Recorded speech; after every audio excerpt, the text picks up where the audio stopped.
Le procès du capitaine Thomas Sankara, le père de la Révolution, qui s'est ouvert ce matin à la salle des banquets de Ouagadougou, a été suspendu et renvoyé au lundi 25 octobre prochain à la demande des avocats de la défense.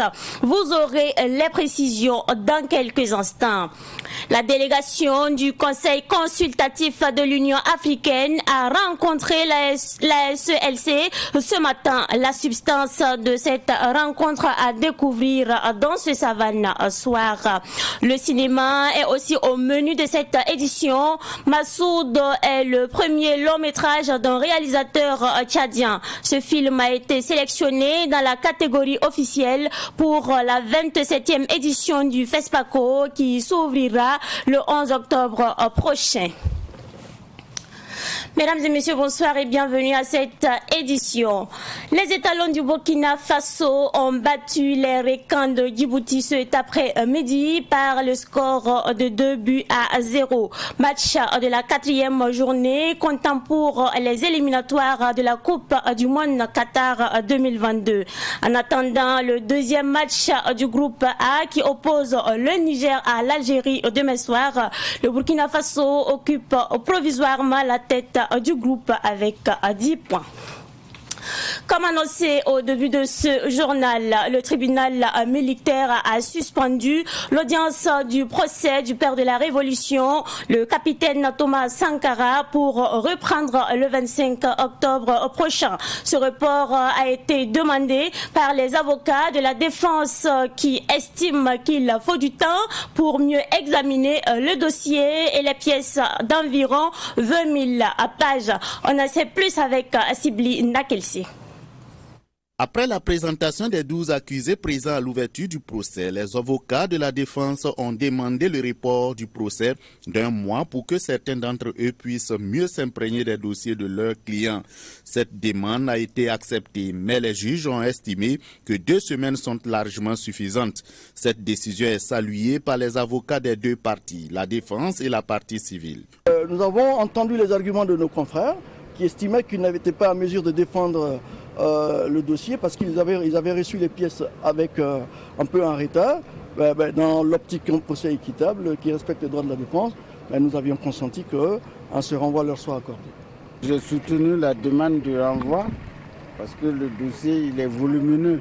Il y a eu des conseils qui ont été commis d'office à la dernière minute. Il faut qu'ils aient le temps, le droit. Le conseil de la partie civile a demandé l'enregistrement audio ou audiovisuel du dit procès qu'il qualifie d'historique.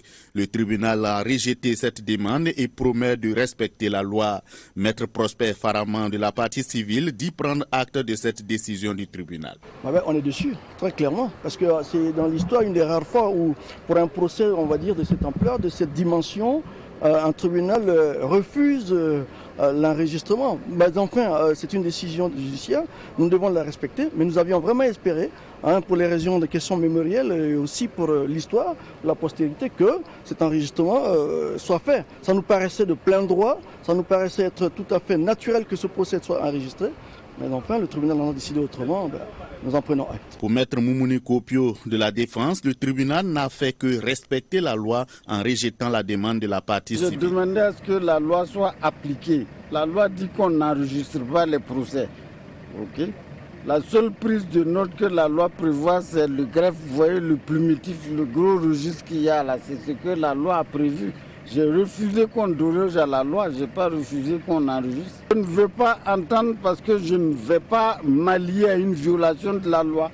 Et si ça avait été le cas, on ne parlerait pas. Luc Damiba, le secrétaire général du mémorial Thomas Sankara, se dit attristé par ce rejet du tribunal, car c'est la mémoire du pays qui va perdre un pan important de l'histoire. C'est bien dommage pour l'histoire du pays. Parce que dans 20 ans, 30 ans, les chercheurs, des historiens, la mémoire même de notre pays va perdre un pan important. Et nous sommes assez tristes pour cette décision qui ne va pas dans un sens de préserver la mémoire du président Sankara et de la Révolution. Signalons que la mise en place du tribunal n'a pas été facile. Il a fallu près de 3 heures de temps pour la désignation des assesseurs militaires titulaires et leurs adjoints. Les audiences du procès Thomas Sankara vont reprendre le 25 octobre prochain. Toujours sur le procès du père de la Révolution, le capitaine Thomas Sankara, les accusés Blaise Compaoré et Hyacinthe Kafando ont 10 jours pour participer au procès. Passé ce délai, ils seront jugés malgré leur absence et auront 5 jours pour faire appel après le verdict. C'est la réquisition du procureur. C'est parti depuis ce matin pour le procès historique de l'assassinat du père de la Révolution, le capitaine Thomas Sankara et ses 12 compagnons. Des absences remarquées comme celle de Blaise Compaoré et Hyacinthe Kafando, mais aussi des présences remarquées comme celle de Mariam Sankara et Ernest Nongba Ouedraogo. Quelques proches du président Thomas Sankara se prononcent au micro de notre reporter Sibli Nakelsi. Comme tout le monde, toutes les familles, les Burkinabés, nous attendons que la vérité soit faite sur ces assassinats. Nous l'attendons, je pense que c'est le peuple burkinabé aussi qui l'attend. C'est depuis, il y a eu l'insurrection populaire et tout. Donc le peuple attend la vérité et nous le souhaitons. C'est dommage qu'ils ne viennent pas, mais la justice a quand même suffisamment d'éléments pour mener ce procès à bout. C'est pas juste, bien sûr, c'est vraiment pas juste qu'ils ne soient pas là, ils devraient être là. Ils devraient avoir le courage d'être là. Mais bon, vous savez, c'est pas tout le monde qui est courageux, ou il fuit la vérité. Il est vraiment historique et la famille a attendu ce moment pendant 34 ans. Donc nous attendons que la vérité soit connue. Qu'est-ce qui s'est passé exactement le 15 octobre, bien avant et le 15 octobre? Qu'est-ce qui s'est passé? Quels sont ceux qui ont commis ce meurtre? Et que justice soit rendue à la famille de Thomas Sankara, au peuple burkinabé et à l'ensemble des peuples africains. Voilà les attentes de la famille. Bon, malheureusement, le principal accusé, comme vous dites, a fui ses responsabilités. Il a fui le pays. Il refuse de venir répondre. Mais qu'à cela ne tienne, le procès va se tenir. Et s'il s'avère qu'il est effectivement trempé dans ce crime-là, il sera condamné à la hauteur de son crime, quel que soit là où il se trouve. Et dans tous les cas, je crois que lui, il a déjà été condamné, non seulement par l'histoire et par le peuple burkinabé. Il restait juste la condamnation juridique. Et donc, mais ça aussi, dans quelques mois, je crois qu'on aura ce verdict. Il faudra qu'on sache pour pouvoir faire notre deuil. Il faut qu'on ait des précisions. Quelles sont les causes exactes de ce qui est arrivé? Il faut savoir. À l'ouverture du procès de l'assassinat du père de la Révolution, le capitaine Thomas Sankara et ses 12 compagnons, les populations sont sorties nombreuses pour assister au procès.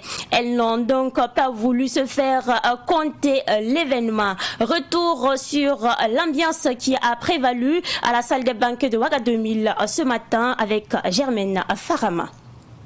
À ce premier jour du procès sur la mort du président Thomas Sankara et ses 12 compagnons, le public était diversifié. De la vieille à la jeune génération, personne ne voulait se faire compter l'ouverture du procès de l'assassinat du père de la Révolution burkinabé. À l'image de cette vieille génération, il y avait Mousbila Sankara, l'un des témoins, Iber Bazier et Abdul Salam Kabore.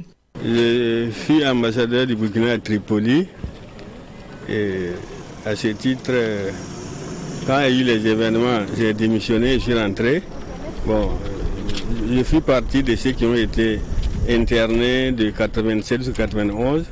Aujourd'hui, comme il y a le tribunal, j'ai été convoqué pour témoigner. Pour moi, c'est vraiment une action salvatrice pour la jeunesse et un grand pas vers la fin de l'impunité. Maintenant, c'est aux juges et aux autres membres d'être assez corrects pour que tout ce débat serve à quelque chose. On n'a pas toute la vérité tant que quelqu'un comme Blaise n'aura pas parlé. Mais il y a des gens qui peuvent aussi nous amener toute la vérité. C'est à nous de pondérer ce qu'ils vont dire. J'ai échappé à la mort le 15 octobre 1987. J'étais l'un des proches collaborateurs de Thomas Sankara. Je considère que c'est un pèlerinage pour moi autant que pour les familles des victimes. Il faut que je sois présent. C'est Dieu qui m'a permis de vivre jusqu'à cet âge-là, 72 ans, depuis pratiquement 34 ans. Et je ne peux qu'honorer ce privilège que Dieu m'a accordé d'être vivant et de pouvoir assister. C'est une occasion pour nous de connaître enfin, sinon la vérité, du moins une grande part de la vérité. C'est pour pouvoir condamner tous ceux qui ont voulu faire du mal au Burkina Faso. En tout cas, le peuple reste sur sa soif. Le peuple veut savoir exactement qui a fait quoi. Qui a pris le fusil, qui a pris... Voilà, le peuple veut connaître tout ça. Et c'est pour ça que nous, on vient d'ailleurs, pour inciter les gens à demander ce qui s'est passé. À côté de ses anciens camarades de la période révolutionnaire, des jeunes ont voulu aussi être témoins de l'événement.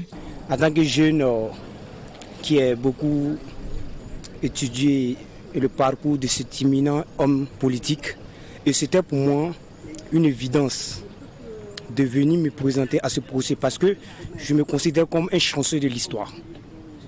Parce que je pense que tout le monde n'a pas cette chance d'être à Ouagadougou ce 11-là pour suivre. C'est un soulagement pour moi, pour dire qu'il n'y a pas de pardon sans vérité. Et quand il y a la vérité, on peut pardonner. Et pour tout jeune en tout cas, ça serait un grand soulagement de connaître les responsables de la mort du capitaine Thomas Sankara. Je suis un travailleur et chef d'entreprise, mais aujourd'hui j'ai tout mis en stand-by. Si le monsieur a consacré ses 4 ans de vie pour la nation et il a été tué pour le Burkina et l'Afrique, je pense qu'un jour même c'est peu, même un mois même je peux rester pour lui. C'est le minimum. Dans ce public présent ce matin pour l'ouverture du procès, il y a ceux qui expriment leur mécontentement pour n'avoir pas eu accès à la salle d'audience. Qu'à l'image de ce dernier-là, on nous dit que la salle est pleine de rester dehors.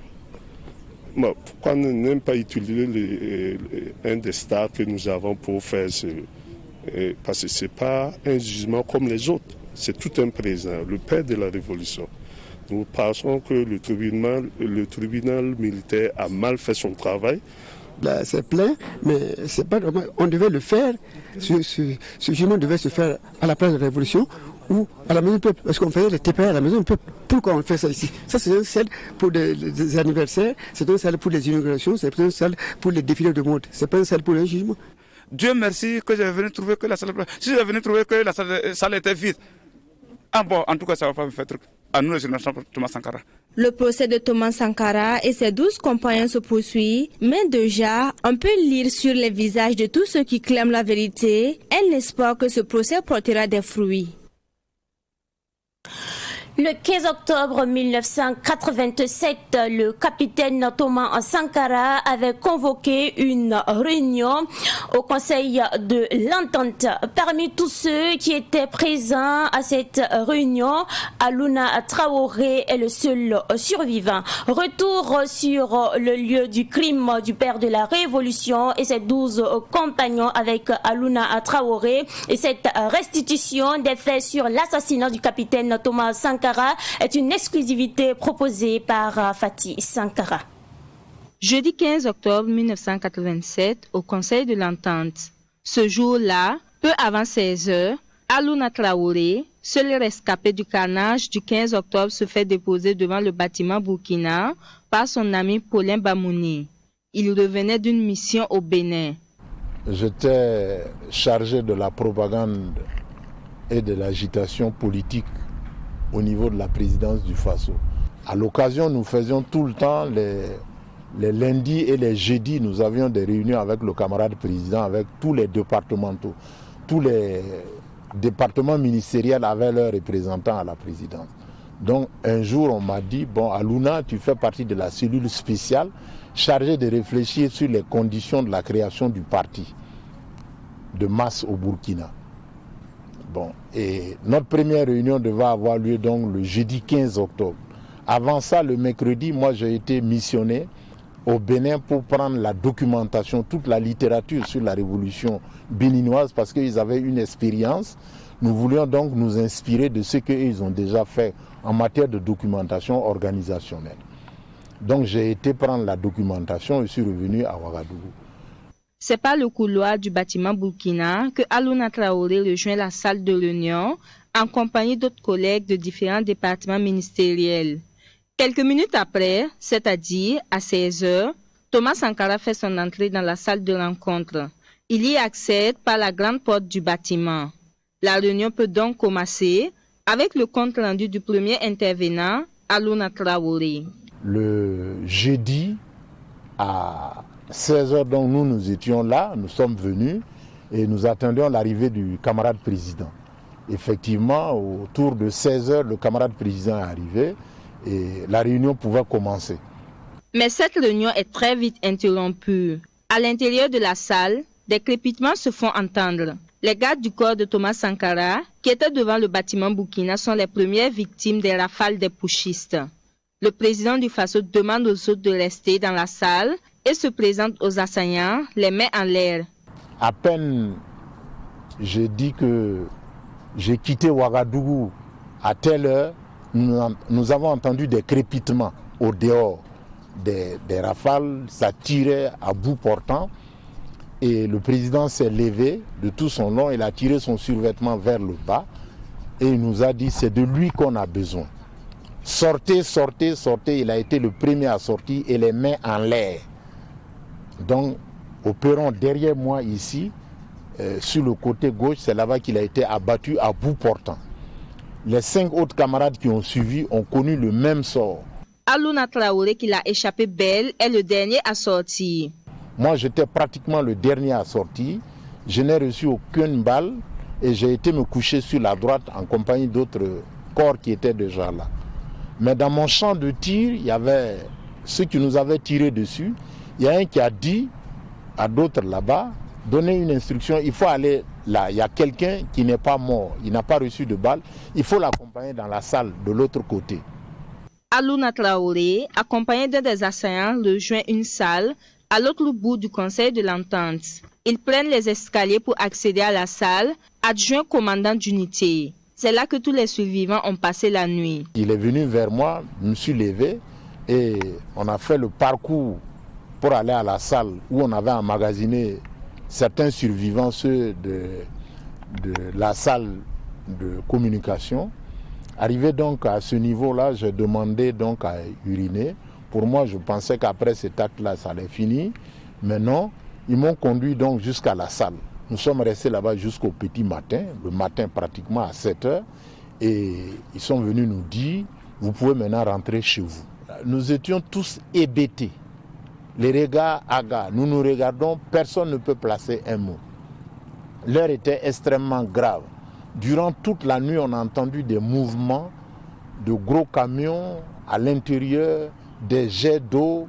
Bon, il y avait des bruits de l'extérieur. Chacun s'imaginait, libre cours à son imagination. On ne savait pas exactement ce qui se passait au dehors.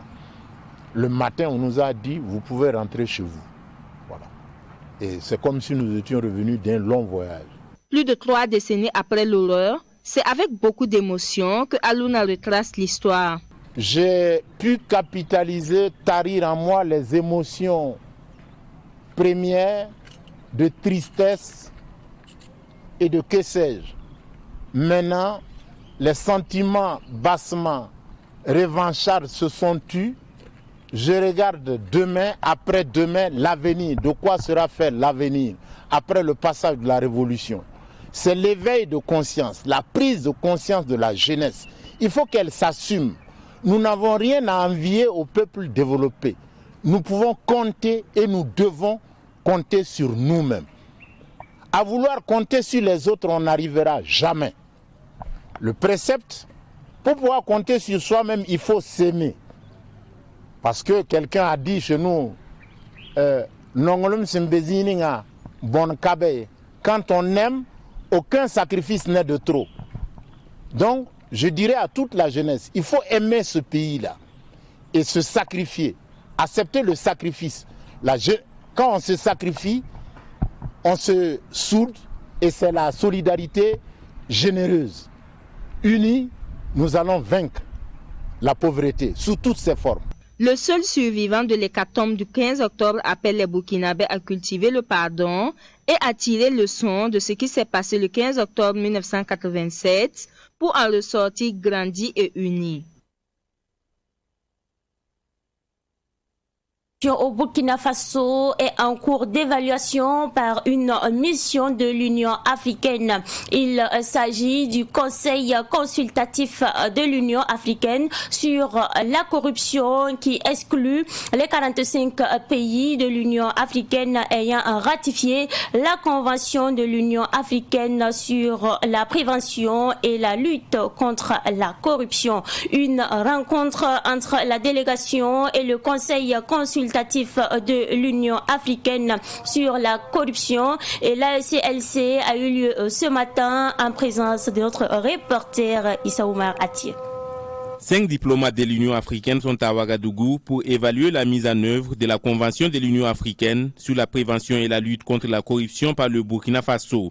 À travers l'ACLC, le pays des hommes intègres présente à la mission de l'Union africaine son rapport d'auto-évaluation sur la lutte contre la corruption. Le rapport d'auto-évaluation fait un point objectif de l'implémentation de la Convention de l'Union africaine sur la prévention et la lutte contre la corruption. Il y a un questionnaire qui est prévu dans le cadre de l'auto-évaluation et à chacune des questions, il faut non seulement répondre, mais apporter les éléments de preuve de l'existence ou de l'inexistence des dispositifs qui doivent être mis en place par la Convention. En ce moment, nous ne pouvons pas nous jeter la fleur en disant que nous sommes un bon élève. Il faut laisser le maître vous évaluer. Et c'est l'objet de l'évaluation actuelle qui va permettre de discuter les différentes parties prenantes, de discuter avec les membres du Conseil consultatif. Ce n'est pas la SELC ou le gouvernement qui va dire ce qu'il y a lieu. Le Conseil consultatif va rencontrer les différents acteurs et à l'issue de ces différentes rencontres, on fera le bilan pour savoir où est-ce que le Burkina Faso a des efforts encore à faire, qu'est-ce que les autres pays peuvent apporter au Burkina Faso dans le cadre de la lutte contre la corruption. Il s'agit également pour le Conseil consultatif de l'Union africaine sur la corruption d'apprécier l'efficacité de son mécanisme contre la corruption au Burkina, mais aussi et surtout s'inspirer des bonnes pratiques du Burkina Faso. L'objectif de cette mission, c'est-à-dire de faire cette vérification si les documents qui nous ont été transmis, si le rapport qui nous ont été envoyés dans le cadre d'un rapport préliminaire sont vraiment conformes aux réalités. Donc nous sommes ici pour essayer aussi d'avoir de plus amples informations par rapport à ce document qui nous a été envoyé pour savoir vraiment ce que pensent tous les acteurs, et non seulement pas tous les acteurs, mais aussi les justiciables, les citoyens de Burkina Faso sur le système qui a été mis en place. Le Conseil consultatif de l'Union africaine sur la corruption va échanger aussi avec différents acteurs tels que la Cour des comptes, la Brigade de contrôle économique, le médiateur du Faso, la Haute Cour de justice. Une rencontre est également prévue avec le président du Faso. La Commission électorale nationale indépendante CENI a échangé le week-end écoulé avec les acteurs politiques et de la société civile. Les échanges ont porté sur les aspects organisationnels de la révision du fichier électoral, mais également d'autres sujets comme la mise en place des démembrements de la CENI, le chronogramme des activités entrant dans le cadre des élections municipales prévues en 2022. On en sait plus avec Pakisva Mariam Ouedraogo. Cet échange tripartite, CENI, acteurs politiques et leaders d'OSC prépare les élections municipales de 2022. En particulier, la révision des listes électorales comme le président de la commission électorale Élisée Ouedraogo l'a expliqué aux acteurs. Dans les jours à venir, nous avons déjà une première étape importante qui est la mise en place de nos démembrements sur tout le territoire national et pour lesquels ils sont ils sont ceux qui sont amenés à désigner les membres des démembrements dans toutes les différentes localités. Donc il était important qu'on rappelle avec eux les conditions et qu'on échange un peu sur les conditions de mise en place de ces démembrements et se projeter également sur le déroulement concret du processus dans les jours à venir. Les conditions d'inscription sur les listes électorales sont prévues par la loi. La loi prévoit que pour s'inscrire sur le fichier, en réalité, vous devez vous inscrire là où vous avez votre lieu de résidence. Vous devez vous inscrire également dans les localités où vous avez votre résidence parce que vous y avez été affecté ou que vous exercez vos fonctions. Ou encore si vous êtes dans le rôle de la patente de la localité depuis un certain temps. Ou encore si vous avez dans la localité des intérêts économiques et sociaux certains. Attention, tricher dans l'inscription sur les listes électorales est synonyme de sanctions pénales. Maintenant, si vous décidez d'aller dans un autre lieu que ce que la loi a visé, évidemment, ce que vous faites n'est plus conforme à la loi. Et pour ces situations, il y a le code pénal qui prévoit que justement aller s'inscrire sur une liste où on n'y a pas droit, où on n'a pas droit d'y être, évidemment, c'est pénalement répréhensible. Et encore plus si vous organisez des gens pour les amener, pour qu'ils s'inscrivent sur des listes dont vous savez qu'ils n'ont pas le droit d'y être. Ce rendez-vous de la révision du fichier électoral est prévu du 14 novembre 2021 et le 31 janvier 2022. Massoud, c'est le premier long métrage du réalisateur tchadien Emmanuel Mbed. Le film est sélectionné en catégorie officielle pour la 27e édition du FESPACO. Ce long métrage traite des sujets comme la cohésion sociale, la lutte contre le terrorisme, mais aussi la collaboration de la population avec les forces de défense et de sécurité. Plus de précisions avec Pakisba Mariam Ouidraougou.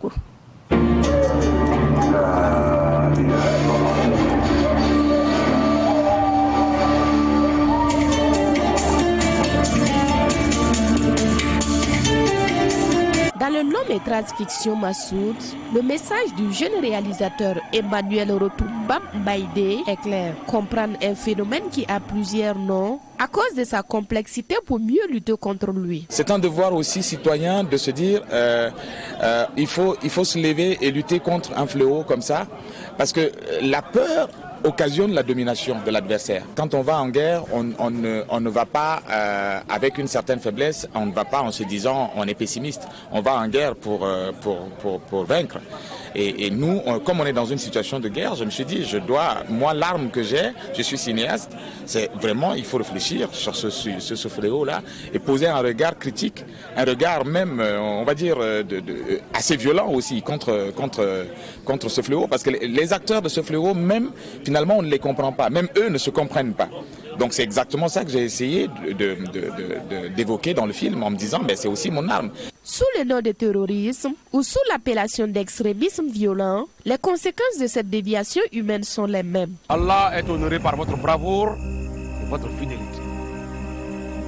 Honte et malheur aux traites et aux mécréants. Je prends de plus en plus de risques. Nous prenons tous des risques ici, ok? Allah a demandé de tuer. Oh, tais-toi. Qu'est-ce que tu connais de Allah? Si on suivait sa voix, c'est irrégulier. C'est sûr. La vérité est en Allah. La mort que l'acteur principal, Souhoudoun Barik, devait côtoyer tous les jours. Ouais, le défi était majeur, c'était un grand défi. Parce que incarner le rôle, non seulement une partie du Massoud, et ensuite l'intégrer dans du terrorisme, c'est vraiment un gros défi. Et moi, par exemple, pour la première fois que je joue, je porte un rôle principal. J'ai déjà joué dans pas mal de films, mais c'est juste des comparses ou des rôles secondaires. Mais là, on me dit tu portes tout le film. Comprenez que c'est pas aisé. En tant que novice entre griffes, il fallait se battre aussi pour pouvoir arriver. À travers son long métrage Massoud, Emmanuel Rotumba Mbaïdé participe à la lutte contre le terrorisme. C'est un film au programme du FESPACO puisqu'il compétit dans la catégorie sélection officielle. Notre Dieu exige de nous l'amour et l'acceptation de l'autre, quelles que soient ses origines, ses croyances, sa condition sociale. Nous devons véhiculer partout le message de paix et de pardon. Ceci doit commencer autour de nous et dans notre entourage. Travaille avec courage et persévérance car la ténacité permet d'atteindre l'excellence. Mesdames et messieurs, c'est avec cette citation de Didier Cour que nous mettons un terme à cette édition. Ravi de vous l'avoir présenté. Très bonne suite de programme à toutes et à tous.